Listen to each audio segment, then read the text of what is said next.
په قرباني کې یوه مهمه خبره زموږ ته ډېره ضروري او لازمي خبره هغه دا ده د کور مشر چې دی هغه پلار دی 15 زامن لري زامن ټوله تجاران دي کاروباریان دي دوکانونه کوي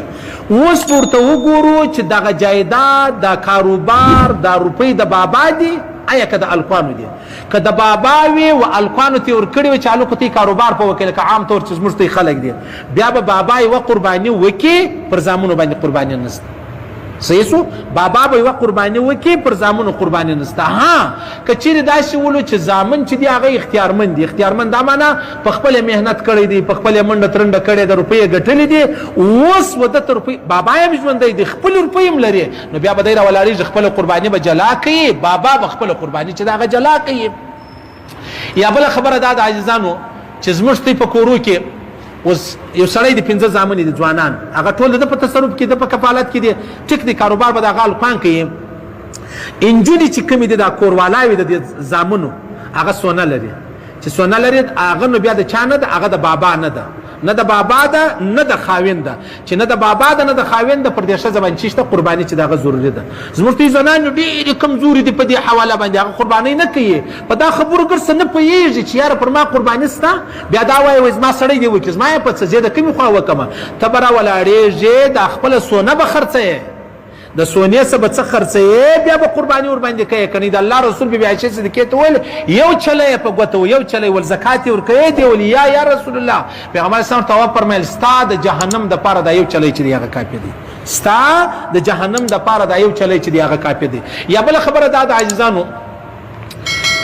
اوس زموږ ته خو ګوره زه د حالاتو مطابق خبره کوم ټګي مګي نه پکې کوم یو سړی دی خپله مزدور دی یا سرکاري ملازم دي 40,000 روپۍ تنخواه ده د کور گزاره په مټ په هغه وسي زموږ ته زنانې خاص خامخا یو بنګړۍ لري یا څه ګوتکې لري یا کوچنۍ غاړګۍ لري غاړګۍ یا په 80,000 یا په 15,000 یا په 55,000 یا مطلب څه پورته کښته اوس په څه چم کوو اوس په څه چم کوو یا داسې دی چې خاوند مطلب قرباني کوي دلته کور والا باندې سونه چې د هغه لږ خشه لري اوس په څنګه ترتیب سره کوو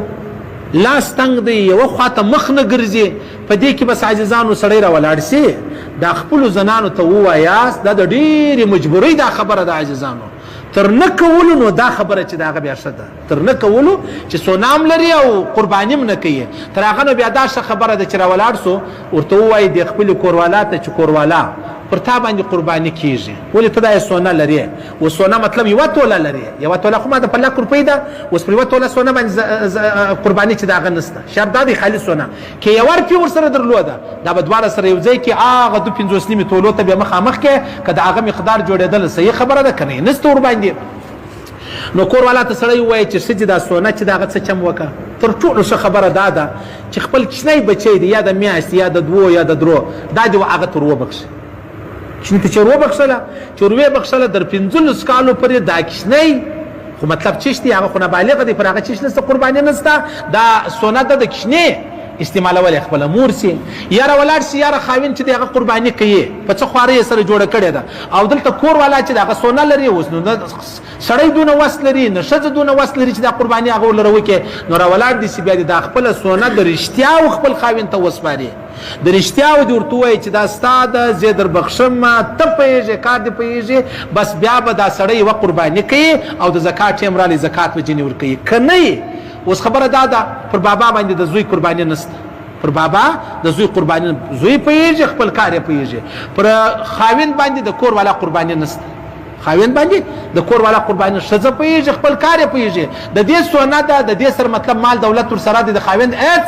اختیار نشته پکې نو چې د خاوند اختیار نشته پکې نو لهذا دا پوهېږي خپله قرباني یې پوهېږي اوس که پلار راولاړ شو مطلب یو زوی دی و زوی ته نه دي ویلي د زوی بغیر د اختیاره بغیر د پوښتنې بغیر د اجازې په ده پسې پسه حلال کوي دا قرباني نه صحیح کېږي د زوی دپاره زوی به خپل پسه جلا حلالوي زوی به خپل پسه جلا حلالوي ها که بابا زوی ته ویل چې زویه زه ستا پسه حلالوم یا کور والا ته ویل چې زه ستا پسه حلالوم بیا پروا نه لري خو بغیر د پوښتنې زه په شي نه یم خبر تا زما پسه حلال کړی دی دا صحیح کېږي نه زه به خپله قرباني چې ده هغه